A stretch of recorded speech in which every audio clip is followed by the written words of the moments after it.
Hello students, welcome to पढ़ ले humanities. मैं हूं आपकी अनुष्या दीदी। और कैसे हो आप सब? आई होप आप सब ठीक हो और सुपर रेडी हो आज के इस सेशन के लिए। एंड आई नो आप लोग काफी टाइम से अलग अलग वीडियोस में कमेंट कर रहे थे कि दीदी ज्योग्राफी स्टार्ट कर दो, ज्योग्राफी का चैप्टर चाहिए। तो बस सुन लिया मैंने आप लोग जो कह रहे थे, और आज की क्लास में हम लोग ज्योग्राफी का पहला चैप्टर स्टार्ट कर रहे हैं। क्या है चैप्टर का नाम? Geography as a discipline. ठीक है, तो मैं आपको थोड़ा सा इंट्रोडक्शन देके बताती हूँ कि इस चैप्टर में हम लोग क्या क्या पढ़ेंगे। जनरली क्या होता है, बच्चे ना ज्योग्राफी से थोड़ा सा डरते हैं, क्योंकि ज्योग्राफी में आपको लगता है कि माउंटेन, रिवर्स, अलग अलग कंट्रीज, इन सब के नाम बहुत याद करने पड़ते हैं, है ना। तो इस चैप्टर में फिलहाल हम ये सारी चीजें नहीं करेंगे। ठीक है, कोई बहुत ही बड़ा कॉन्सेप्ट या प्रिंसिपल हम लोग नहीं समझेंगे। इस चैप्टर में आपको एक इंट्रोडक्शन दिया जाता है कि ज्योग्राफी है क्या, है ना। देखो, आई एम अज्यूमिंग कि यहाँ जितने भी बच्चे हैं उनको ज्योग्राफी बहुत क्यूट लगता है, बहुत प्यारा चैप्टर सब्जेक्ट लगता है, इसीलिए आपने चुना है ना। तो इस चैप्टर में आपको बस ये बताया जाएगा कि ज्योग्राफी होता क्या है as a subject, what all geography has to offer. ठीक है, तो ये सारी चीजें हम इस चैप्टर में पढ़ेंगे। बट दैट बीइंग सेड, इसका मतलब ये नहीं है कि आप इस चैप्टर को हल्के में ले लो या ऊपर ऊपर से पढ़ के खत्म कर दो। This chapter is also equally important, हमें इसे इन डिटेल अच्छे से समझना है। ओके, चलो तो स्टार्ट करते हैं हम आज का लेक्चर। पहला टॉपिक क्या है हमारा? Why should we study geography. हमें ज्योग्राफी क्यों पढ़ना चाहिए? ठीक है, ज्योग्राफी हम सबको अच्छा लगता है इसलिए हमने ज्योग्राफी लिया, वहां तक तो सब ठीक है। पर क्या कारण है जिसकी वजह से ज्योग्राफी इतना इंपॉर्टेंट सब्जेक्ट है, और क्या रीजन है जिसकी वजह से हमें ज्योग्राफी पढ़ना चाहिए? तो इसका सीधा सा तो एक आंसर होगा, we live on the surface of the earth. एक रीजन जिसके वजह से हमें ज्योग्राफी पढ़ना चाहिए वो ये है कि हम सारे लोग अर्थ के सरफेस के ऊपर रहते हैं, है ना। तो अगर हम अर्थ के सरफेस के ऊपर रहते हैं तो हमें कम से कम पता तो होना चाहिए अर्थ के बारे में।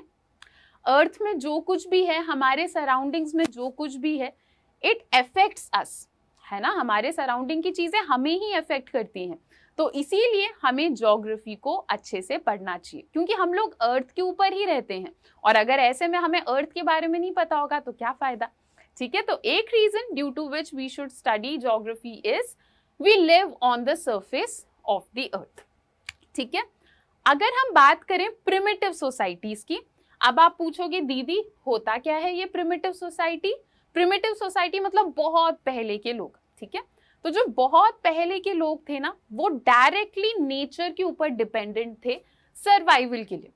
ठीक है, वो हंटिंग करते थे, गैदरिंग करते थे, वो लोग डायरेक्टली नेचर के ऊपर डिपेंडेंट थे। पर टाइम के साथ चीजें बदलती गई, है ना। विद टाइम अलग अलग चीजें बदलती गई, डेवलपमेंट हुआ, और आज के टाइम पे हम लोग कंप्लीटली डिफरेंट तरीके से सर्वाइव करते हैं, है ना। आज के टाइम पे और प्रिमिटिव सोसाइटी के टाइम पे जो चीजें थी वो बहुत ज्यादा बदल चुकी हैं। अगर हम एनवायरमेंटल पर्सपेक्टिव से भी बात करें तो अब पोल्यूशन बहुत ज्यादा है, ग्लोबल वार्मिंग बहुत ज्यादा है ना, बहुत सारी चीजें बदल चुकी हैं। तो geography is about, it equips you to appreciate diversity. ठीक है, ज्योग्राफी में हम क्या करते हैं, जो डाइवर्सिटी है, अलग अलग जगह अलग अलग जो चीजें बदल रही हैं, हम उसको अप्रिशिएट करते हैं। और ऐसा नहीं कि सिर्फ अप्रिशिएट करते हैं कि अरे वाह ग्लोबल वार्मिंग, नहीं, हम उसके पीछे का रीजन भी समझते हैं कि अब अगर डाइवर्सिटी आ रही है, अब अगर अर्थ में चेंजेस आ रहे हैं, तो ऐसा हो क्यों रहा है, what is the cause behind it. तो ज्योग्राफी में हम क्या करते हैं, पॉइंट 1 वी अप्रिशिएट डाइवर्सिटी, साथ ही साथ हम इन्वेस्टिगेट करते हैं कि कारण क्या था जिसके वजह से ये वेरिएशन या ये डाइवर्सिटी हमें देखने को मिल रही है।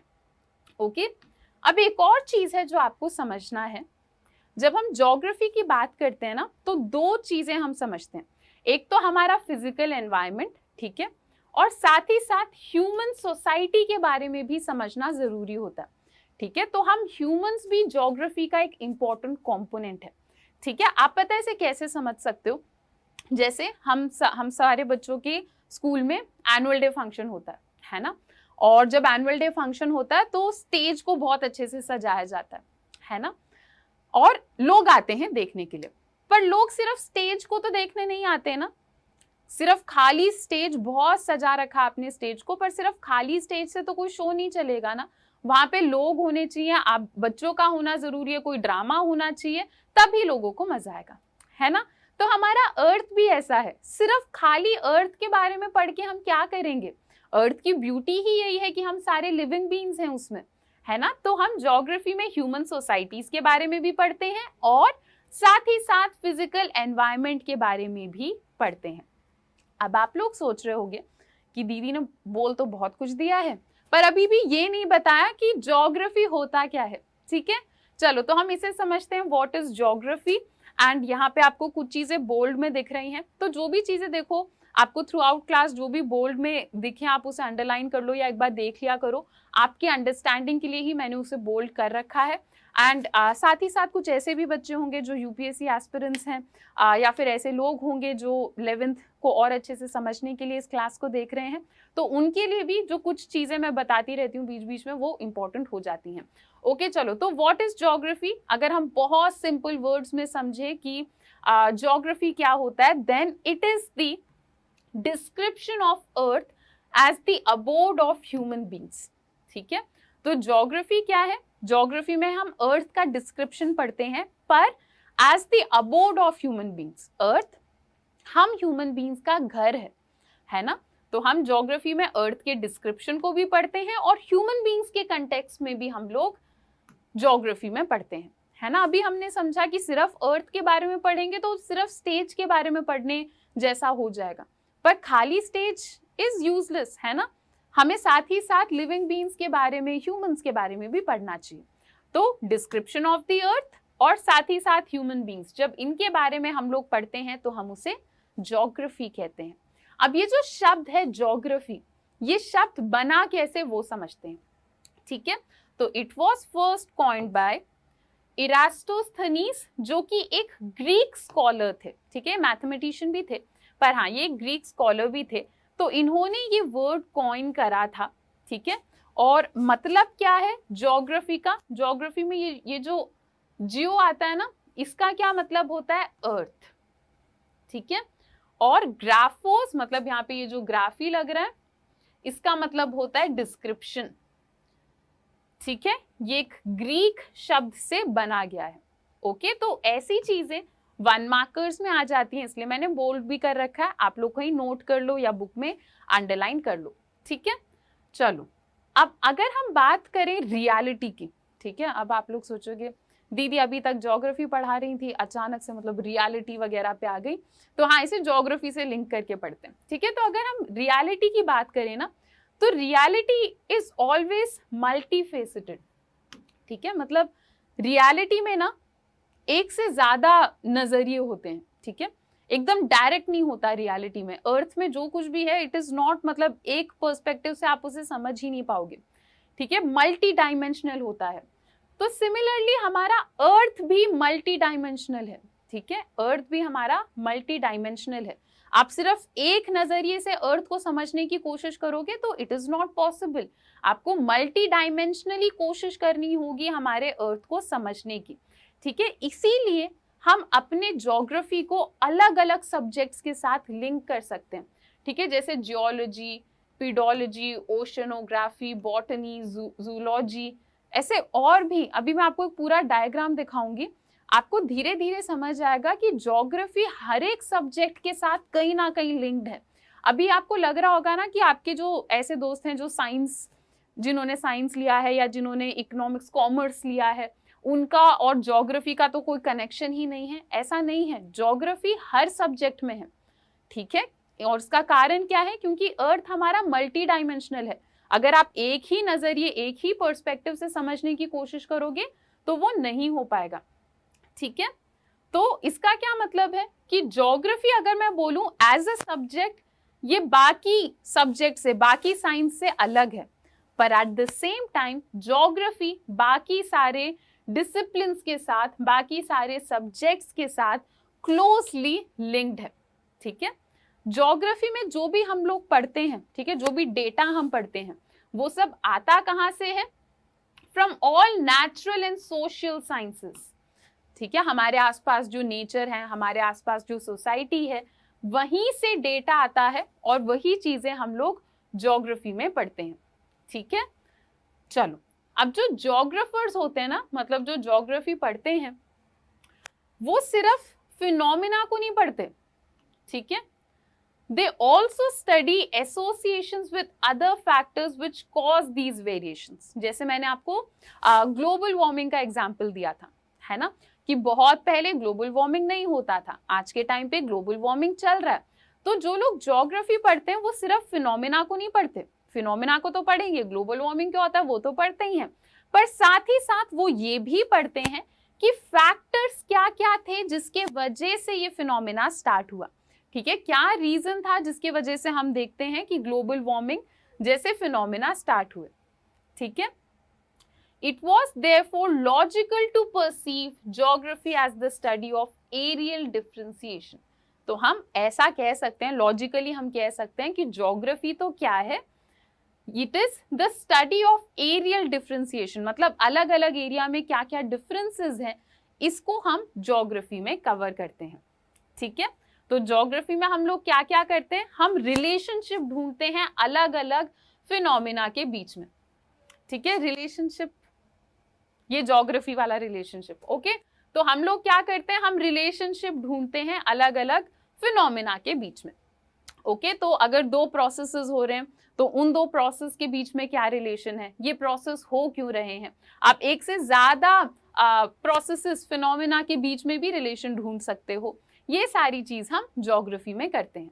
ठीक है, तो अगर मैं ज्योग्राफी की बात करूं, it is not at all static, it is highly dynamic. ठीक है, तो ज्योग्राफी हमारा बिल्कुल भी स्टैटिक सब्जेक्ट नहीं है। स्टैटिक मतलब ऐसा नहीं है कि मतलब सब कुछ फिक्स्ड है इसमें, ये बहुत ही डायनामिक सब्जेक्ट है। ये सब्जेक्ट विद टाइम चेंज होता रहता है, और इसका कारण क्या है, आपको छोटी क्लासेस में भी पढ़ाया जाता है, पर कहाँ याद रहता है छोटी क्लासेस का, है ना। मैं बता देती हूँ, हमारा ये जो अर्थ है, देख रहे हो मैंने कितना क्यूट सा अर्थ डाला है आप लोगों के लिए। ठीक है, तो हमारा ये जो अर्थ है ये बहुत ही एक डायनामिक प्लैनेट है। ठीक है, मतलब अर्थ में कुछ ना कुछ हमेशा चेंज होता ही रहता है।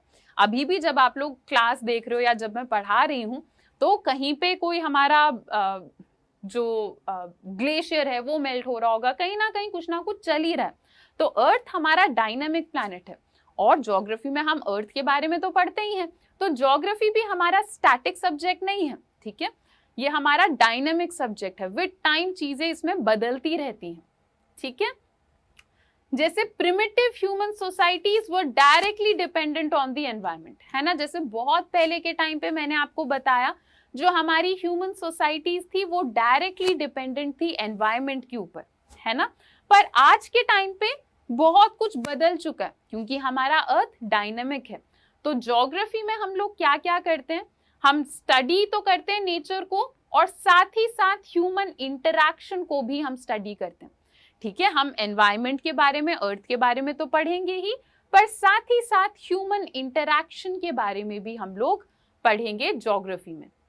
ठीक है, present society has passed the stage of primitive society. ठीक है, आज के टाइम पे हम लोग प्रिमिटिव सोसाइटी से बहुत आगे आ गए हैं, और बहुत सारे बदलाव भी हमने अपने अर्थ के ऊपर कर दिया है ना। तो इन वेरिएशंस को भी पढ़ना is part of geography. I know बहुत सारे पैराग्राफ्स में आपकी बुक में चीजें रिपीट हो रही हैं, ठीक है, पर they are repeating for a reason. ठीक है, वो आपको कुछ समझाने की कोशिश कर रहे हैं, इसलिए कुछ लाइन आपको सुन के लग रहा होगा कि बार बार सेम चीज चल रही है, पर हाँ आपको समझना है कॉन्सेप्ट।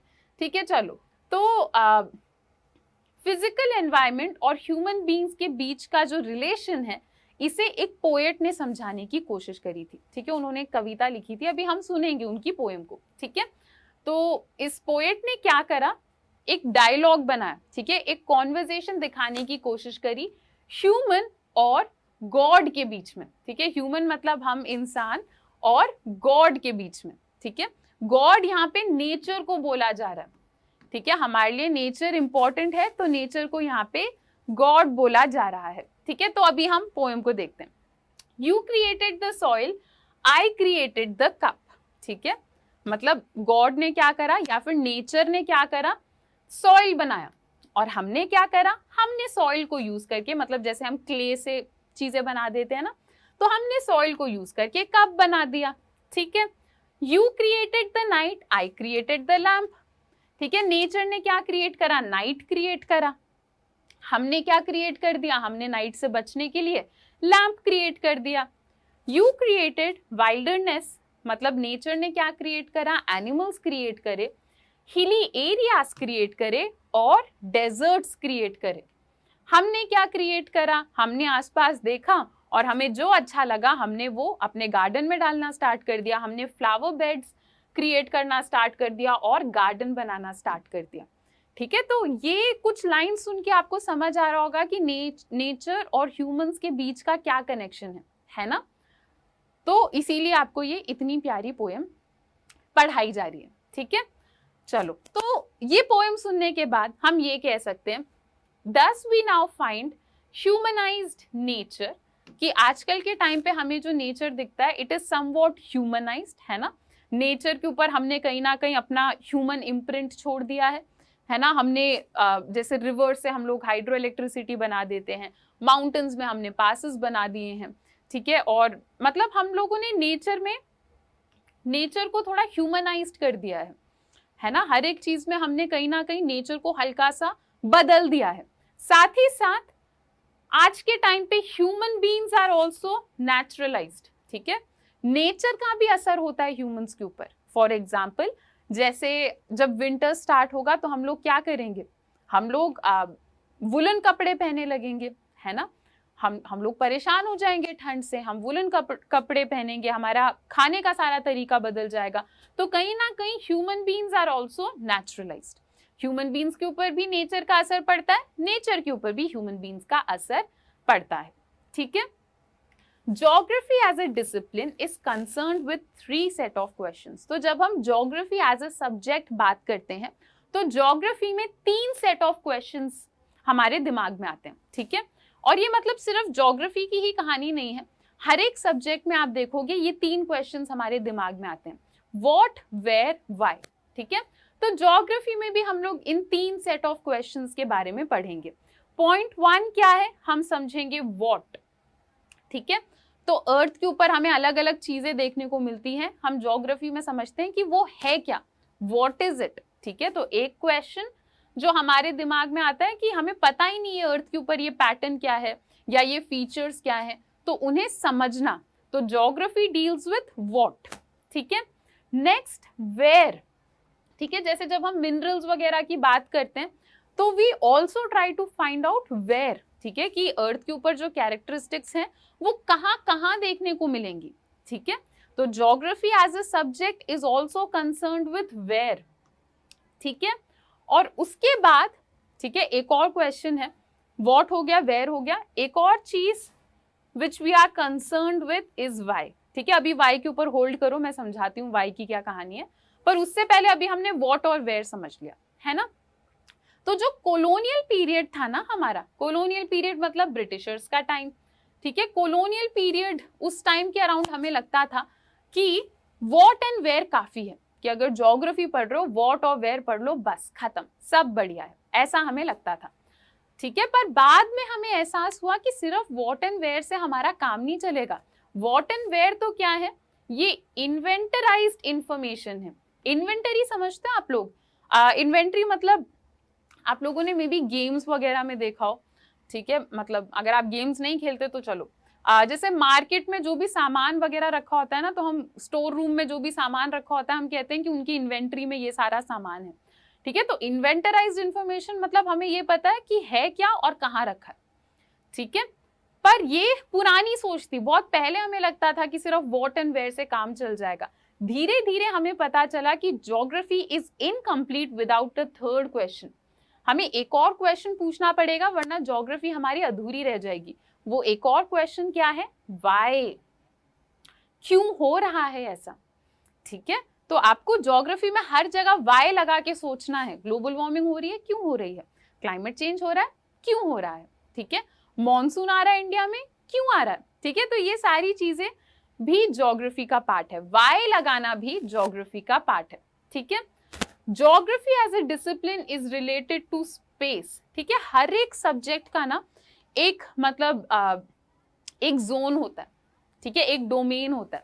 ज्योग्राफी की अगर हम बात करें, geography as a subject space से रिलेटेड है। ज्योग्राफी में हमेशा एरिया, जगह की बात करी जाती है। जैसे अगर मैं एक एग्जांपल देके समझाऊं, history as a subject time से रिलेटेड होता है, ठीक है, हिस्ट्री में हम हमेशा टाइम की बात करते रहते हैं, है ना।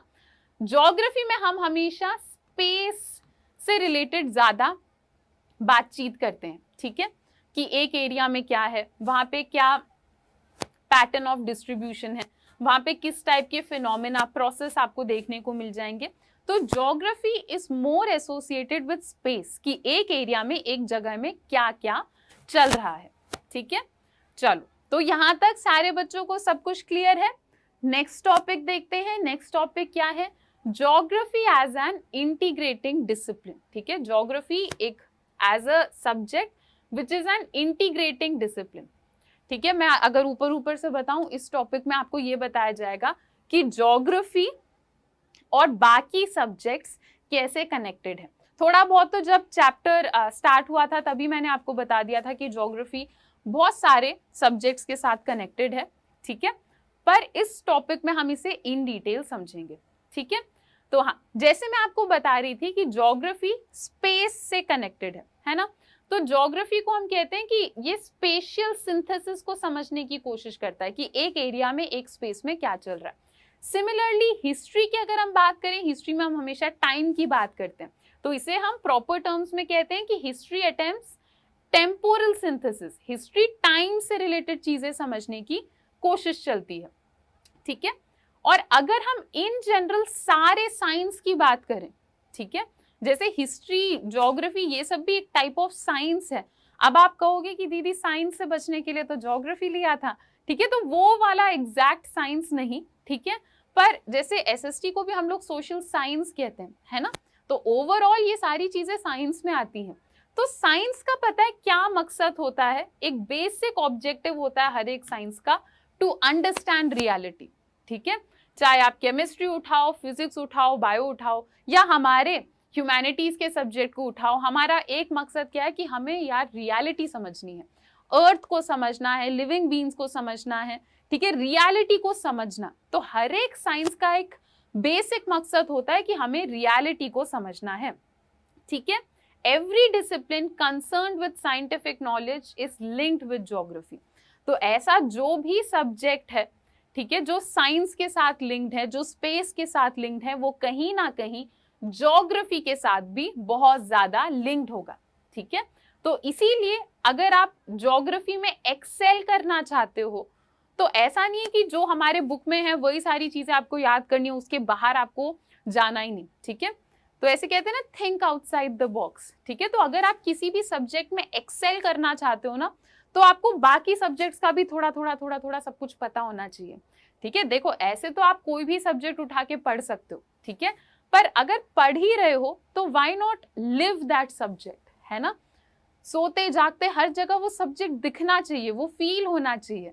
तो अगर आप उस तरीके से एक सब्जेक्ट को जीना चाहते हो, एक्सेल करना चाहते हो, तो आपको कहीं ना कहीं बाकी सब्जेक्ट्स की नॉलेज होनी चाहिए, क्योंकि हर एक सब्जेक्ट कहीं ना कहीं लिंक्ड होता है। अब क्योंकि हम ज्योग्राफी पढ़ रहे हैं, तो अभी मैं आपको बताऊंगी ज्योग्राफी कैसे अलग अलग सब्जेक्ट्स के साथ लिंक्ड है, ठीक है।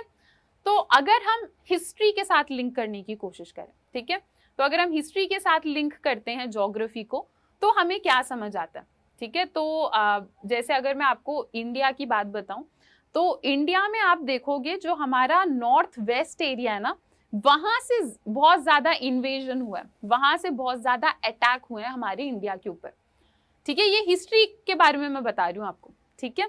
अब इसमें हम ज्योग्राफी ढूंढते हैं, ठीक है, कि वहीं से क्यों अटैक हुआ, ठीक है। तो इसके पीछे ज्योग्राफी है। ज्योग्राफी ये है कि नॉर्थ ईस्टर्न पार्ट में आ जाता है हमारा हिमालय, और हिमालय क्या करता है? It acts as a great barrier, है ना। हिमालय पार करके कौन आएगा इंडिया के ऊपर अटैक करने के लिए, ठीक है। तो उस टाइम पे तो ठीक है, अब भी मतलब it is a great barrier, okay. चलो, तो हाँ, तो इसमें भी हमने ज्योग्राफी लगा दी। हिस्ट्री का फैक्ट था ये कि नॉर्थ वेस्ट से अटैक होते हैं, पर अगर हम उसके पीछे ज्योग्राफी ढूंढे तो क्या कारण है? क्योंकि वहां पे हिमालय नहीं है, ठीक है, इसीलिए वहां से अटैक करना कंपैरेटिवली आसान है, ठीक है। नेक्स्ट, अगर हम ब्रिटिशर्स के बारे में पढ़ते हैं, ठीक है, कि ब्रिटिशर्स आते थे हमारे इंडिया में ट्रेड करने के लिए, तो इसके पीछे क्या कारण है? इसके पीछे कारण है सी कोस्ट, ठीक है। सी कोस्ट से हम सारे लोग एक टाइम पर कनेक्टेड थे, ठीक है, अब भी कनेक्टेड है, उस टाइम पे अलग वाला कोलोनाइजेशन वाला कनेक्शन था, ठीक है। तो हर एक इवेंट के पीछे कहीं ना कहीं हमारा, हम देखते हैं, ज्योग्राफी छुपी होती है। तो ये मैं मैप लेके आई थी आपको बताने के लिए कि यहाँ पे हमारा हिमालय पड़ जाता है, ठीक है। ज्यादातर इन्वेजन्स इस एरिया से हुए हैं और इसका कारण क्या है? वहां पे हिमालय नहीं है, ठीक है। तो ऐसे हर सब्जेक्ट इंटरकनेक्टेड है। हिस्ट्री का फैक्ट था पर हमने उसमें भी ज्योग्राफी ढूंढ लिया। अब आप बच्चों के बुक में एक डायग्राम होगा, ठीक है, मे बी आपको दिख रहा हो यहाँ पे, बहुत ही बड़ा डायग्राम है तो फॉन्ट थोड़े छोटे छोटे से हो गए, अगर दिख रहा है तो बढ़िया है, नहीं दिख रहा तो बुक खोलो, ठीक है। इस डायग्राम में आपको समझाने की कोशिश की गई है कि ज्योग्राफी बाकी सब्जेक्ट्स के साथ कैसे कनेक्टेड है, ठीक है। तो पहले ना ये डायग्राम समझ लेते हैं, मुझे लगता है बहुत सारे बच्चों को ये डायग्राम समझ नहीं आता है, बस देख लेते हैं कि हाँ बुक में कुछ तो दे रखा है सुंदर सा, पर हम इस डायग्राम को समझ लेते हैं। तो ये जो ओवल बना रखा है ना, सर्कल नहीं, ओवल टाइप कुछ बना रखा है, तो इसमें ये जो अंदर वाला हाफ है, इसमें जो भी लिखा है political geography, historical geography, social geography, geographical thoughts, cultural geography, ठीक है, ये सब ज्योग्राफी से कनेक्टेड फील्ड्स हैं, ठीक है। और बाहर जो भी लिखा है, मतलब इस side political science, history, sociology, philosophy, anthropology, ये सब अलग अलग सब्जेक्ट्स हैं, ठीक है। तो इस डायग्राम के थ्रू अलग अलग सब्जेक्ट्स ज्योग्राफी के साथ कनेक्टेड कैसे हैं ये आपको समझाया जा रहा है, ठीक है। जैसे इकोनॉमिक्स, ठीक है, इकोनॉमिक्स, ठीक है, economics as a whole subject है, ठीक है, पर इकोनॉमिक्स भी ज्योग्राफी के साथ लिंक्ड है, ठीक है। जैसे बीच में हम लोग सुन रहे थे कि लेमन के प्राइसेस के बारे में, है ना, कि लेमन के प्राइसेस बढ़ गए, तो ओवरऑल हमें क्या लग रहा है कि ये इकोनॉमिक्स के साथ इसका रिलेशन है ना। पर अगर आप किसी भी प्रोडक्ट को उठाओगे, जैसे अगर हम कॉटन टेक्सटाइल इंडस्ट्री के बारे में बात करें, ठीक है, इन सारी चीजों के बारे में बात करें, तो कहीं ना कहीं वो ज्योग्राफी से ही लिंक हो जाते हैं, है ना। कहीं पे तो किसी फार्मर ने कॉटन की खेती करी होगी, तब जाके हम कॉटन को इकोनॉमिकल लेवल पे डिस्कस कर पा रहे हैं, इंडस्ट्री के लेवल पे डिस्कस कर पा रहे हैं। तो इकोनॉमिक्स भी ज्योग्राफी के साथ लिंक्ड है। तो सारे जो भी यहाँ पे सब्जेक्ट्स हैं, आप थोड़ा टाइम लेना और हर एक सर्कल को ध्यान से देखना इस क्लास के बाद, ठीक है, और आपको समझ आएगा कि हर एक सब्जेक्ट कहीं ना कहीं अपने ज्योग्राफी के साथ लिंक्ड है, ठीक है। It is possible to convert time in terms of space and space in terms of time. अब वापस हम हिस्ट्री और ज्योग्राफी को कनेक्ट करने की कोशिश करते हैं, ठीक है। तो मैंने आपको बताया कि geography is a subject about space, ठीक है, और फिर मैंने आपको बताया history is a subject about time. पर फिर मैंने आपको ये भी बताया कि हम बिल्कुल ज्योग्राफी और हिस्ट्री को कोरिलेट कर सकते हैं, दे आर इंटरलिंक्ड, है ना। तो यही चीज आपको इस सेंटेंस में बताने की कोशिश की जा रही है कि हम टाइम को स्पेस में कन्वर्ट कर सकते हैं, स्पेस को टाइम में कन्वर्ट कर सकते हैं, ठीक है। सुनने में एकदम वो एवेंजर्स वाला कुछ चल रहा होगा कि मतलब हाँ कुछ अलग है, स्पेस और टाइम के बारे में बात हो रही है, नहीं, इसे मैं आपको थोड़ा समझाती हूँ, ठीक है। फॉर एग्जाम्पल, अगर मैं ए और बी के बारे में बात करूं, मान लो कोई एक जगह है उसका नाम है ए, ठीक है, मान लो कोई एक दूसरी जगह उसका नाम रख देते हैं बी, ठीक है, एंड ए और बी के बीच का जो डिस्टेंस है वो क्या है, 1500 किलोमीटर, ठीक है। तो ये हमने बात कर ली स्पेस की, एरिया के बारे में बात कर ली, है ना, distance, to be very precise distance के बारे में बात करी, तो ये ज्योग्राफी में आ जाता है, ठीक है। अब हम इसे टाइम के साथ कैसे लिंक करें? टाइम के साथ हम इसे ऐसे लिंक कर सकते हैं कि अगर तुम्हें ए से बी तक जाना है, ठीक है, तो अगर तुम प्लेन से जाओगे तो तुम 2 घंटे में पहुंचोगे, 2 आवर्स। अब 2 आवर्स तो टाइम का कॉन्सेप्ट है ना, तो हमने डिस्टेंस को टाइम के साथ लिंक करा। सिमिलरली हम इसमें ऐसा भी कह सकते हैं कि ए से बी तक प्लेन में जाओगे तो 2 घंटे लगेंगे, पर अगर आप ट्रेन से जाओगे तो क्या होगा, ट्रेन से जाओगे तो 17 आवर्स लग जाएंगे। तो हम लोग बहुत इजीली टाइम और स्पेस को इंटरलिंक कर सकते हैं, ठीक है। चलो तो अब हम आगे बढ़ते हैं, अपने नेक्स्ट टॉपिक को समझते हैं, physical geography and natural sciences. इस टॉपिक में भी आपको थोड़ा और इन डिटेल बताया जाएगा कि कैसे ज्योग्राफी अलग अलग सब्जेक्ट्स के साथ कनेक्टेड है। ठीक है, तो हम बात करते हैं मैथ्स और आर्ट की। ठीक है, तो मैथ्स और आर्ट भी ज्योग्राफी के साथ कनेक्टेड थे। ठीक है, कनेक्टेड है। तो इसमें भी आप कहोगे क्या यार दीदी, मैथ्स से तो बचने के लिए ज्योग्राफी ली थी। ठीक है, तो इतना मतलब कुछ बहुत भारी कनेक्शन भी नहीं है, बट लाइक आई सेड, अगर आप एक सब्जेक्ट में एक्सेल करना चाहते हो तो आपको दूसरे सब्जेक्ट्स की भी थोड़ी नॉलेज होनी चाहिए। ठीक है, तो अगर ज्योग्राफी में आपको प्रोफिशिएंसी चाहिए तो आपको मैथ्स और आर्ट भी आना चाहिए। क्यों? मैथ्स कहाँ लग जाता है हमारे ज्योग्राफी में? जब हम बनाने बैठते हैं मैप। ठीक है, तो आपका मतलब प्रैक्टिकल वर्क भी होता है स्कूल में, मतलब होना तो चाहिए, टीचर्स के पीछे पड़ जाना। ठीक है, कि करना ही है, हमें समझना है प्रैक्टिकल वर्क। ठीक है, तो ड्राइंग, मैप्स, यहाँ पर भी मैथमेटिक्स और आर्ट आपका यूज होता है। ठीक है, तो ज्योग्राफी का मैथ्स और आर्ट के साथ भी कनेक्शन है। ठीक है, क्योंकि जब हम अर्थ की बात करते हैं ना, तो अर्थ हमारा 3 डायमेंशनल है। ठीक है, अर्थ की अगर हम बात करें तो अर्थ की शेप को हम कहते हैं जियोइड। ठीक है, एग्जैक्ट शेप, जैसे यहाँ पे जो मैंने बहुत क्यूट सा अर्थ डाला आप बच्चों के लिए। ठीक है, ये वाला जो अर्थ है, इसे देखकर लग रहा है कि हमारा अर्थ 2 डायमेंशनल है ना, पर हमारा अर्थ, और इसे देखकर ये भी लग रहा है कि मतलब एक बॉल के शेप जैसा है, स्पेरिकल होता होगा हमारा अर्थ। पर अर्थ के एग्जैक्ट शेप को ना जियोइड कहते हैं, मतलब थोड़ा बहुत ऑरेंज जैसा होता है, ऊपर से और नीचे से हल्का सा फ्लैट होता है हमारा अर्थ। ठीक है, तो इस जियोइड शेप को अगर हम 2D में समझना चाहते हैं तो हमें मैप ही बनाना पड़ेगा, है ना। और जब आप एक जियोइड शेप को 2D में बनाओगे तो बहुत सारे चैलेंजेस आते हैं। उन चैलेंजेस को ओवरकम करने के लिए अपनी मैथ्स और आर्ट बढ़िया होना चाहिए। ठीक है, चलो, geography and social sciences, geography और सोशल साइंस का क्या कनेक्शन है? तो हर एक डिसिप्लिन का ना एक फिलॉसफी होता है। ठीक है, हर एक सब्जेक्ट के पीछे एक फिलॉसफी, एक थॉट होता है। ठीक है, क्या थॉट होता है? रीजन दिएत्र। ठीक है, अब इसका असली प्रोनाउंसिएशन कुछ अजीब ही होगा। ठीक है, मुझे इतनी सारी लैंग्वेजेस नहीं आती। ठीक है, पर इसका मतलब मैं आपको बता देती हूँ। रीजन फॉर बीइंग, हर एक सब्जेक्ट का रीजन फॉर बीइंग होता है, कि मतलब वो सब्जेक्ट बना ही क्यों, क्या कारण है जिसकी वजह से हम उस सब्जेक्ट को पढ़ रहे हैं। तो हर सब्जेक्ट का रीजन फॉर बीइंग होता है। ठीक है, तो हमारे ज्योग्राफी का भी है, वो रीजन ऑफ बीइंग ही हम अभी तक पढ़ते आ रहे हैं ज्योग्राफी का। ठीक है, तो ऑल सोशल साइंसेस डिसिप्लिन, अगर हम सोशल साइंसेस के सारे अलग अलग सब्जेक्ट के बारे में बात करें, जैसे पॉलिटिकल साइंस, सोशियोलॉजी, इकोनॉमिक्स, ठीक है, इन सब में क्या होता है, हम लोग सोशल रियलिटी को पढ़ने की कोशिश करते हैं, सोसाइटी के रियलिटी को समझने की कोशिश करते हैं।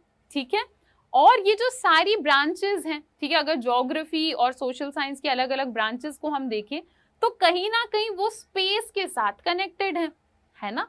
अलग अलग सब्जेक्ट में, जैसे पॉलिटिकल साइंस, इकोनॉमिक्स, इन सब में भी हम एक एक एरिया के बारे में बात करते हैं, एक एक स्टेट, एक एक डिस्ट्रिक्ट के बारे में बात करते हैं। तो ये सब सब्जेक्ट भी कहीं ना कहीं हमारे ज्योग्राफी के साथ कनेक्टेड है। ठीक है, जैसे अभी मैं आपको जूलॉजी का भी एक एग्जाम्पल आता है, मैं अभी आपको बता देती हूँ। जूलॉजी जैसे सुन के लगता है ये तो साइंस वालों का हेडेक है ना, पर जूलॉजी भी हमारे ज्योग्राफी के साथ कनेक्टेड है। जूलॉजी में एनिमल्स के बारे में पढ़ाया जाता है ना। एनिमल्स कहाँ रहते हैं? हमारे अर्थ के ऊपर ही तो रहते हैं, तो ज्योग्राफी के साथ कनेक्टेड है। वाइल्ड लाइफ के बारे में, नेचुरल वेजिटेशन के बारे में, फॉरेस्ट के बारे में, ये सब हम अपने ज्योग्राफी में भी पढ़ते हैं। ठीक है, तो while all the disciplines have their own individual scope, सारे सब्जेक्ट्स का अपना अलग अलग स्कोप होता है। ठीक है, ज्योग्राफी, पॉलिटिकल साइंस, इकोनॉमिक्स, इन सब का अलग अलग स्कोप है, पर कहीं ना कहीं ये इंटरकनेक्टेड भी हैं। ठीक है, एक साइंस का एग्जाम्पल देके आपकी बुक में ये समझाने की कोशिश की जा रही है आपको, कि जैसे अगर हम एक बात करें अपने बॉडी की, तो इतना देखो, इतना भारी साइंस में मैं नहीं जाऊंगी, 10th तक भी हमने ये पढ़ा है, 10th से पहले ही पढ़ लेते हैं कि हमारे बॉडी के अंदर बहुत सारे सेल्स हैं, है ना।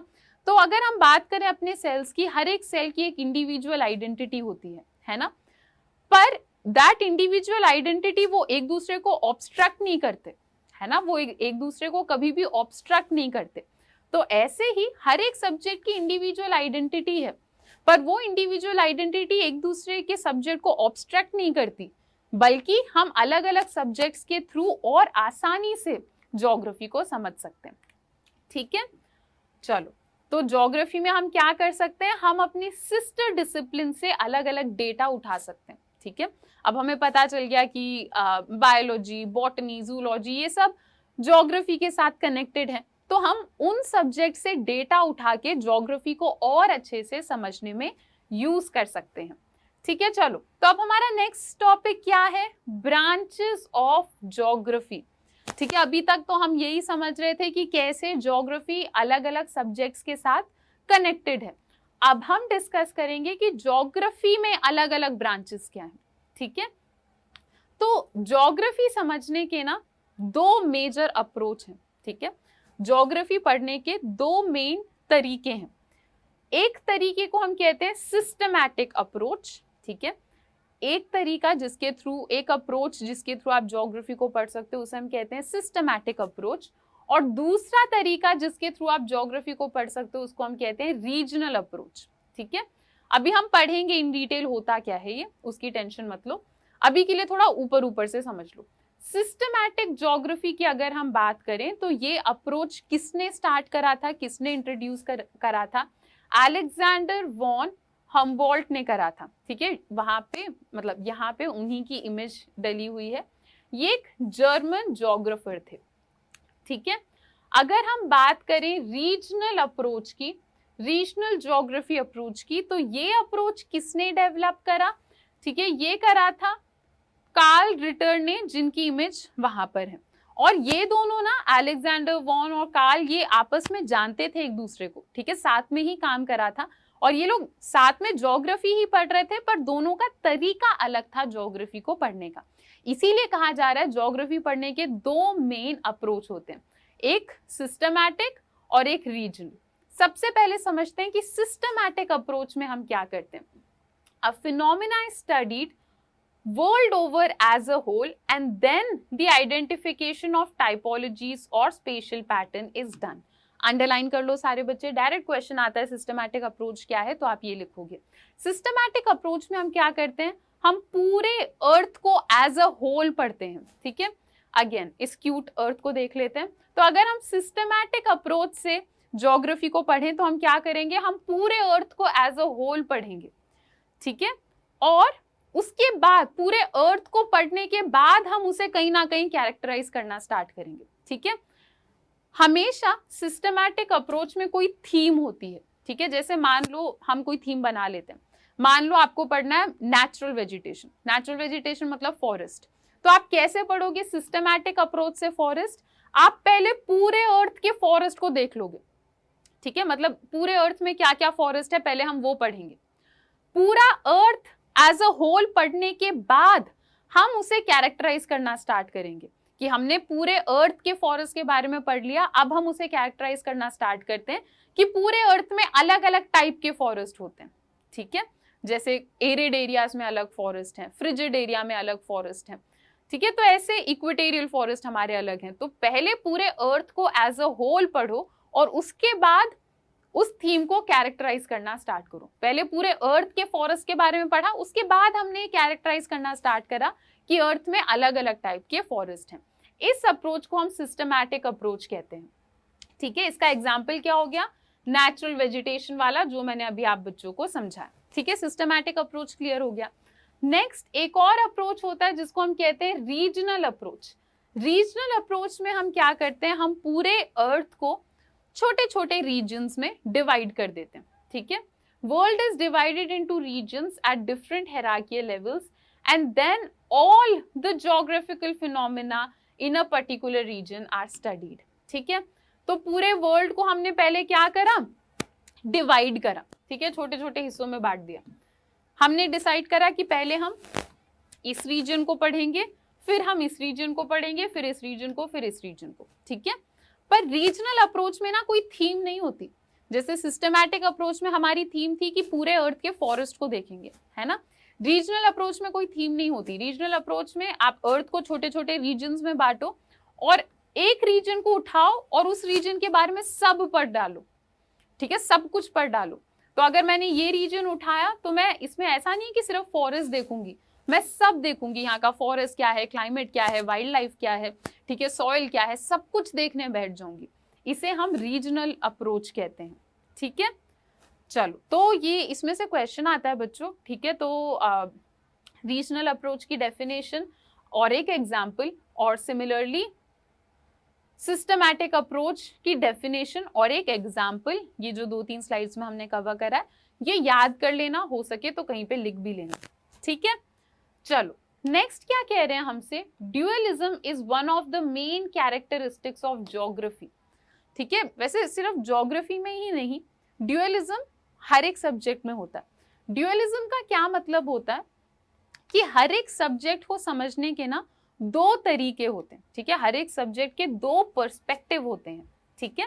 जैसे अगर हम ज्योग्राफी की बात करें तो जो बहुत पहले के स्कॉलर्स थे ना, वो ज्योग्राफी में सिर्फ फिजिकल एट्रीब्यूट्स को एम्फसाइज करते थे, ठीक है। अगर हम बहुत पहले की बात करें तो जो ज्योग्राफर्स थे वो कहते थे कि ज्योग्राफी मतलब फिजिकल ज्योग्राफी ही इंपॉर्टेंट है, ठीक है। फिजिकल ज्योग्राफी का मतलब क्या होता है, माउंटेन्स, रिवर्स, ये सब पढ़ना ही इंपॉर्टेंट है, ठीक है। पर ड्यूअलिज्म, ठीक है, एक कॉन्सेप्ट से काम नहीं चलेगा, एक और पर्सपेक्टिव, ज्योग्राफी का दूसरा पर्सपेक्टिव क्या है कि ह्यूमन बीइंग्स अर्थ के सरफेस का इंपॉर्टेंट पार्ट है, इंटीग्रल पार्ट है, ठीक है। तो इसीलिए ह्यूमंस के बारे में भी पढ़ना जरूरी है, तो इसीलिए आज के टाइम पे हम ह्यूमन ज्योग्राफी भी पढ़ते हैं, ठीक है। तो ज्योग्राफी में भी ड्यूअलिज्म आता है, दो पर्सपेक्टिव है ज्योग्राफी के। क्या है दो पर्सपेक्टिव, एक है फिजिकल ज्योग्राफी और एक है ह्यूमन ज्योग्राफी। 11th में आपको फिजिकल ज्योग्राफी ही पढ़ाया जाता है मेनली, 12th में मेन फोकस हमारा हो जाता है ह्यूमन ज्योग्राफी, ठीक है। तो ये एक डायग्राम है, अगेन ये डायग्राम वैसे जब हम बिना समझे बुक में देखते हैं ना, तो आई एम वेरी श्योर आप में से काफी सारे बच्चों ने चैप्टर खोला होगा, डायग्राम को देखा होगा और सोचा होगा पता नहीं क्या इतना बड़ा सा बना रखा, कॉम्प्लिकेटेड सा। तो इसे हम एक बार देख लेते हैं, ठीक है। मैं नहीं चाहती कि हमारे बच्चे ऐसे फंसे, डायग्राम से डरे, ठीक है। तो पहले डायग्राम समझ लेते हैं। ब्रांचेस ऑफ ज्योग्राफी, हमारे ज्योग्राफी के ब्रांचेस क्या हैं, एक तो है फिजिकल ब्रांच, हमने अभी समझा, और एक है ह्यूमन ब्रांच, ठीक है। इसके अलावा हर एक सब्जेक्ट के पीछे कोई थॉट होता है, तो ज्योग्राफी के पीछे भी जो थॉट है उसको हम पढ़ते हैं फिलॉसफी में, ठीक है। फिलॉसफी एज अ सब्जेक्ट आप मतलब 11th-12th के बाद परस्यू कर सकते हो, ठीक है। इसके अलावा ज्योग्राफी में मेथड्स एंड टेक्निक्स भी होते हैं, ये हमारे प्रैक्टिकल का पार्ट बन जाते हैं, ठीक है। ग्राफ बनाना, फील्ड सर्वे करना, तो ये भी ज्योग्राफी का ही एक ब्रांच है, ठीक है। अगर हम फिजिकल ज्योग्राफी की बात करें तो क्लाइमेट, हाइड्रोलॉजी, जियोमॉर्फोलॉजी, सॉइल, ये सारी चीजें फिजिकल ज्योग्राफी का पार्ट है। बस सुन लो, अभी आपको इन डिटेल इनमें से कुछ भी समझने की जरूरत नहीं है, बाकी तो पूरा साल पढ़ा है, जब जरूरत पड़ेगी मैं आपको तब ये समझा दूंगी, ठीक है। ह्यूमन ज्योग्राफी की अगर हम बात करें तो ह्यूमन ज्योग्राफी में क्या क्या आ जाता है, हमारी सोसाइटी, अपना कल्चर, हमारा पॉपुलेशन, हमारी इकोनॉमिक्स, ठीक है, हमारी हिस्ट्री, हमारा पॉलिटिकल इंक्लाइन, ये सारी चीजें ह्यूमन ज्योग्राफी का पार्ट है, ठीक है। तो ज्योग्राफी के अलग अलग ब्रांचेस आपको यहाँ दिखाने की कोशिश करी है, ठीक है। नेक्स्ट यहाँ पे लिखा है इंटरफेस बायोज्योग्राफी, ठीक है। तो ज्योग्राफी में ना बायोज्योग्राफी भी एक ब्रांच होता है, ठीक है। बायोज्योग्राफी में हम क्या करते हैं, हम लिविंग थिंग्स के साथ ज्योग्राफी को एसोसिएट करते हैं, प्लांट्स के बारे में पढ़ते हैं, जूलॉजी के बारे में तो हमने पढ़ा ही था, ठीक है। तो जू ज्योग्राफी एक आ जाता है जिसमें एनिमल्स के साथ हम रिलेट करते हैं। एनवायरमेंटल ज्योग्राफी में हम क्या करते हैं, एनवायरमेंटल इम्पैक्ट्स के बारे में पढ़ते हैं। ये सारी चीजें आपको ज्योग्राफी के ब्रांचेस ओवरऑल आपको बताने की कोशिश की जा रही है इस डायग्राम में, ठीक है। चलो, तो अब हम अपना नेक्स्ट टॉपिक स्टार्ट करते हैं, branches of geography based on systematic approach. तो इस टॉपिक का क्या मतलब है कि अगर हम सिस्टमैटिक अप्रोच लेके चलें तो ज्योग्राफी के कितने ब्रांचेस हैं, ठीक है। 3 ब्रांचेस हैं, अभी सिस्टमैटिक अप्रोच के हिसाब से चल रहे हैं, रीजनल अप्रोच जब आएगा तब वो अलग आएगा, ठीक है। हमने अभी पढ़ा ना 2 अप्रोच हैं, तो सिस्टमैटिक अप्रोच के हिसाब से क्या क्या ब्रांचेस हैं ज्योग्राफी के, फिजिकल ज्योग्राफी, ह्यूमन ज्योग्राफी और बायो ज्योग्राफी, ठीक है। एक एक करके पढ़ते हैं। तो वैसे फिजिकल ज्योग्राफी 11th में आपको पढ़ाया ही जाएगा पूरा, ह्यूमन ज्योग्राफी आपका 12th में आता है, बायो ज्योग्राफी कहाँ आता है, फिर बीच बीच में आता है, ठीक है, लिंक्ड होता है, ये इन दोनों से लिंक्ड है, बीच बीच में आता रहता है, ठीक है। फिजिकल ज्योग्राफी की अगर हम बात करें तो फिजिकल ज्योग्राफी में आपको क्या क्या पढ़ाया जाएगा, आप पढ़ोगे जियोमॉर्फोलॉजी, ठीक है। जियोमॉर्फोलॉजी में क्या होता है, जियोमॉर्फोलॉजी में हम लोग लैंड फॉर्म के बारे में पढ़ते हैं, ठीक है, अलग अलग माउंटेन्स, प्लेटियोस, इन सब के बारे में जियोमॉर्फोलॉजी में पढ़ाया जाता है। और क्या आता है फिजिकल ज्योग्राफी में, क्लाइमेटोलॉजी, ठीक है, इसमें नाम से पता चल रहा है हम एटमॉस्फेयर के बारे में पढ़ते हैं, वेदर और क्लाइमेट के एलिमेंट्स के बारे में पढ़ते हैं, इसे हम क्लाइमेटोलॉजी कहते हैं, ये भी फिजिकल ज्योग्राफी में ही आता है। और क्या पढ़ोगे आप, हाइड्रोलॉजी। हाइड्रोलॉजी क्या है, हाइड्रो क्या लग रहा है, पानी के बारे में, ठीक है, water over the surface of the अर्थ, मतलब ओशन, लेक, रिवर, जहां पर भी पानी है उसके बारे में पढ़ना इज हाइड्रोलॉजी, ठीक है।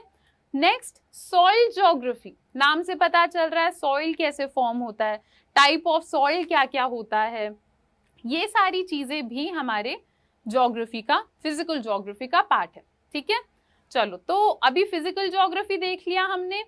सिस्टमैटिक अप्रोच का दूसरा ब्रांच क्या है, ह्यूमन ज्योग्राफी। ह्यूमन ज्योग्राफी के बारे में पढ़ते हैं, ठीक है। ह्यूमन ज्योग्राफी के नीचे क्या क्या आ जाता है, सोशल एंड कल्चरल ज्योग्राफी, ठीक है, मतलब सोसाइटी के बारे में पढ़ना, लोगों के कल्चर के बारे में पढ़ना। Next population and settlement geography, इसमें हम क्या पढ़ते हैं, इसमें हम पॉपुलेशन ग्रोथ के बारे में पढ़ते हैं, पॉपुलेशन डेंसिटी समझते हैं, सेक्स रेशियो, माइग्रेशन, ये सब हम लोग पढ़ते हैं, ठीक है। नेक्स्ट इकोनॉमिक ज्योग्राफी में हम लोग क्या करते हैं, हम एग्रीकल्चर, इंडस्ट्री, इन सारी चीजों के बारे में बात करते हैं, ट्रेड, ट्रांसपोर्ट, इंफ्रास्ट्रक्चर, ये सब आ जाता है। हिस्टोरिकल ज्योग्राफी में हम लोग क्या पढ़ते हैं, हम लोग स्पेस और टाइम, हिस्टोरिकल ज्योग्राफी के तो हमने एग्जाम्पल्स भी अभी डिस्कस करे, है ना।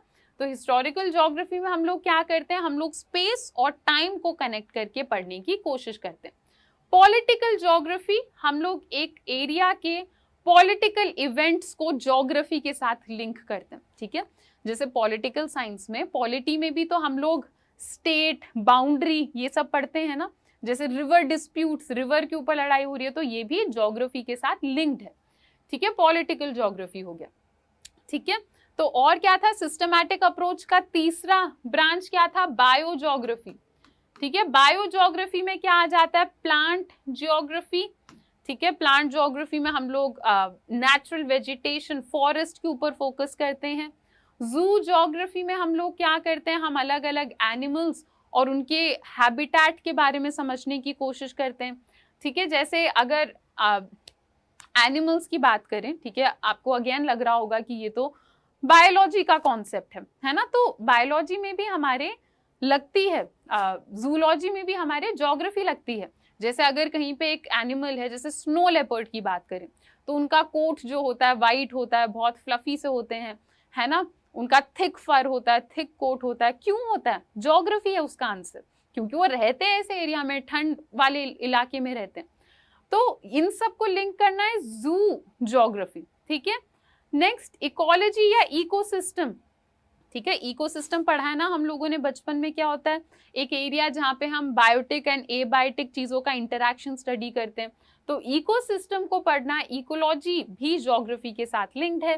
फिर एनवायरमेंटल ज्योग्राफी क्या होता है, एनवायरमेंटल ज्योग्राफी में हम लोग पढ़ते हैं कि कैसे एनवायरमेंटल प्रॉब्लम्स क्रिएट हो रही हैं, इसमें आपको पढ़ाया जाता है एनवायरमेंटल प्रॉब्लम्स के बारे में, जैसे कि global warming, climate change, land degradation, ये सारी चीजें आप लोग एनवायरमेंटल ज्योग्राफी में पढ़ोगे, ठीक है। चलो, तो ये अभी तक सिस्टमैटिक अप्रोच चल रहा था, क्लियर है सबको। अब हम क्या कर रहे हैं, branches of geography based on regional approach पढ़ रहे हैं, ठीक है। रीजनल अप्रोच के हिसाब से क्या क्या ब्रांचेस हैं अपने ज्योग्राफी की, ठीक है। तो हम लोग करते हैं रीजनल स्टडीज, ठीक है, मतलब एक एरिया के बारे में पढ़ना, हम उसे मैक्रो लेवल मतलब बहुत बड़े लेवल पे पढ़ सकते हैं, या माइक्रो लेवल मतलब बहुत छोटे लेवल पे पढ़ सकते हैं, या मीजो लेवल मतलब जो थोड़ा बीच का लेवल होता है उसमें भी पढ़ सकते हैं। रीजनल प्लानिंग, ठीक है, रीजनल प्लानिंग का मतलब एक टाउन के लिए प्लानिंग करना, अर्बन प्लानिंग करना, ये सब रीजनल प्लानिंग में आ जाता है। रीजनल डेवलपमेंट मतलब एक रीजन को हम लोग डेवलप कैसे करें, ठीक है, और फिर रीजनल एनालिसिस, किसी रीजन के ऊपर एनालाइज करना, रिसर्च करना, ठीक है, इन डिटेल पढ़ना। तो ये सब क्या है, हमारे ज्योग्राफी के रीजनल अप्रोच के ब्रांचेस हैं। तो अगेन एक और डायग्राम दे रखा आपके बुक में, डायग्राम में कुछ नहीं है, डरना नहीं है हम लोगों को डायग्राम से, ठीक है। डायग्राम देख लेते हैं, इसमें रीजनल अप्रोच के ब्रांचेस बताए हैं। तो जैसा अभी हमने पढ़ा, सेम जो हमने थियरी में पढ़ा उसे बस इन्होंने एक डब्बे में डाल दिया, तो डरना नहीं है हमें, ठीक है। तो regional studies, regional development, regional analysis, regional planning, ये सब ब्रांचेस हैं हमारे रीजनल अप्रोच के, ठीक है। रीजनल स्टडीज में मैक्रो लेवल में कर सकते हैं, मीजो लेवल में और माइक्रो लेवल में भी। रीजनल प्लानिंग, अगर एक एरिया के ऊपर आपको प्लानिंग करनी है तो आप रूरल प्लानिंग भी कर सकते हो, या फिर अर्बन, रूरल मतलब विलेज बैकग्राउंड में भी, या फिर अर्बन प्लानिंग भी आप कर सकते हो, ठीक है। चलो, अब कुछ दो ऐसे एस्पेक्ट्स हैं, ठीक है, जो हर सब्जेक्ट में कॉमन होते हैं, तो उन दो एस्पेक्ट्स को समझते हैं। और ये जो दो एस्पेक्ट्स हैं ना, ये ऐसे एस्पेक्ट्स हैं जो आपको सिस्टमैटिक अप्रोच में भी दिखेगा, रीजनल अप्रोच में भी दिखेगा, ठीक है। चलो, तो इनको समझते हैं हम। फिलॉसफी, ठीक है, मैंने आपको बताया हर सब्जेक्ट के पीछे कोई थॉट होता है, तो ज्योग्राफी के पीछे भी है ज्योग्राफिकल थॉट, ठीक है।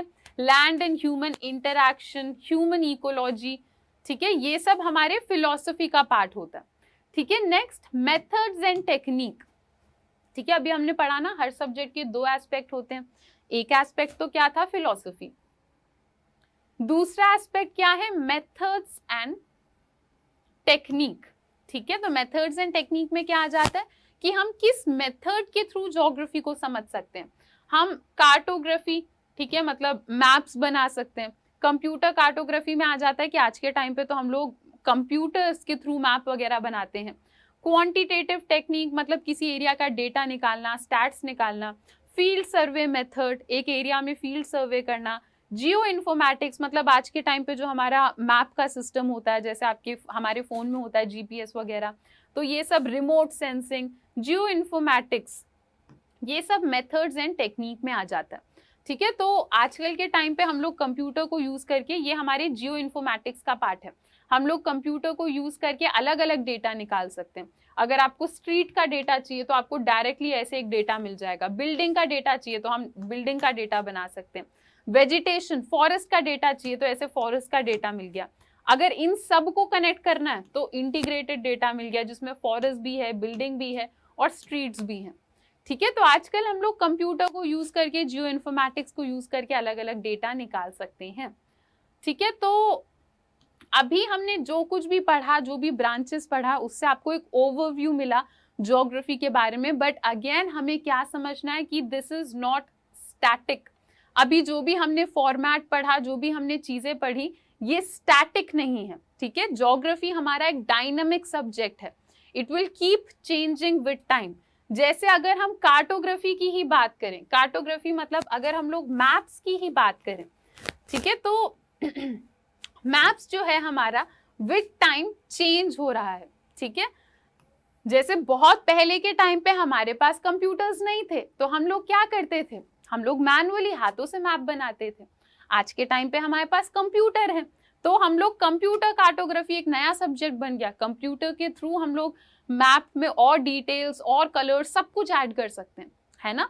तो विद टाइम क्या हुआ, कार्टोग्राफी जो कि ज्योग्राफी का एक फील्ड था वो बदल गया। तो इसका क्या मतलब है, ये सब्जेक्ट स्टैटिक नहीं है, ये विद टाइम चेंज होता रहता है, ठीक है।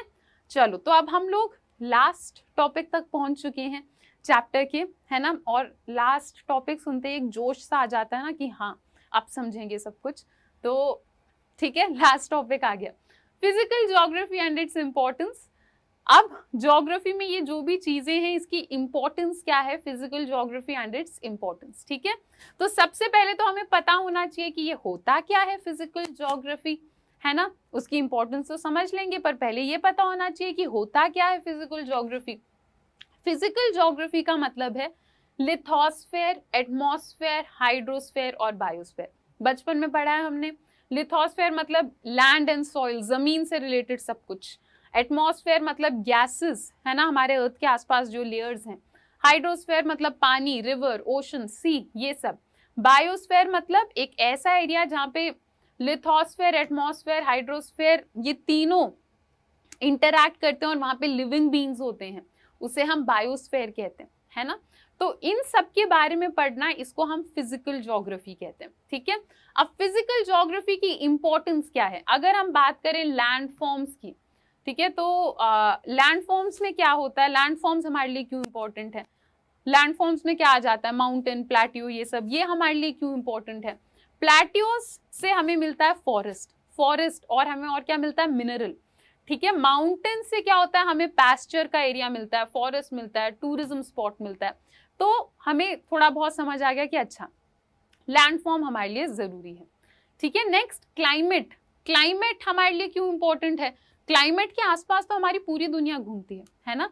एक एरिया में जैसा क्लाइमेट, वहां पे उसी टाइप के लोग घर बनाएंगे, उसी टाइप के कपड़े पहनेंगे, उनका फूड हैबिट पूरा वैसा होगा, वहां पे जो फॉरेस्ट होगा, वहां के जो एनिमल्स होंगे, सब उस तरीके से बदल जाएंगे, है ना।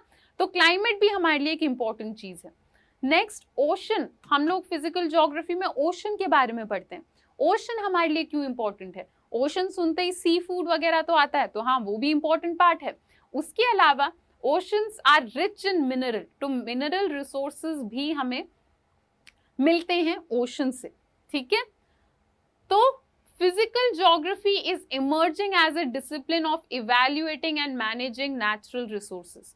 तो अभी हमने ये तो समझ लिया कि फिजिकल ज्योग्राफी हमारे लिए इंपॉर्टेंट है, हमें माउंटेन्स से, ओशन से, प्लेट्यू से, क्लाइमेट से बहुत सारी इंपॉर्टेंट चीजें हमें मिलती हैं, है ना। पर हम ह्यूमंस की ना एक आदत है, जब भी हमें पता चल जाता है कि कोई चीज इंपॉर्टेंट है, कोई चीज वैल्यूबल है, तो हम उसे कुछ ज्यादा ही यूज करना स्टार्ट कर देते हैं। एंड आपको समझ आ ही रहा होगा कि मैं किस तरफ बढ़ रही हूँ, ग्लोबल वार्मिंग, क्लाइमेट चेंज, ये सारी चीजें हम लोगों ने ही करी हैं, ठीक है। तो accelerated pace of resource utilization, जब हम बहुत ही ज्यादा रिसोर्स को यूज करने लग जाते हैं अपने मॉडर्न टेक्नोलॉजी को यूज करके, तब क्या होता है, एनवायरमेंट में एक इम्बैलेंस क्रिएट होता है।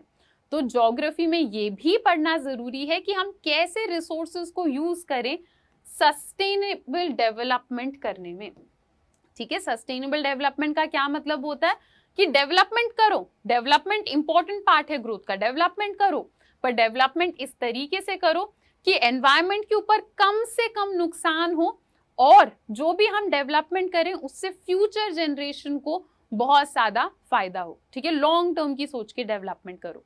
तो सस्टेनेबल डेवलपमेंट भी बहुत इंपॉर्टेंट पार्ट है हमारे ज्योग्राफी का, ठीक है।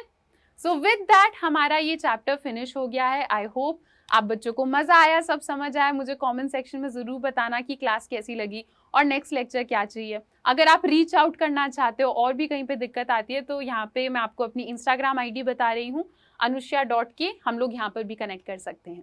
चलो बच्चों, so that's it for today. आज के लिए इतना ही। अब हम लोग मिलते हैं अपने नेक्स्ट लेक्चर्स में। हिस्ट्री भी आएगा, टेंशन मत लो, और भी बहुत सारी फन क्लासेस मैं आपके लिए लाती रहूंगी, तो टेंशन मत लेना, ठीक है। चलो तो मिलते हैं अपने नेक्स्ट लेक्चर में। Bye bye, take care and thank you.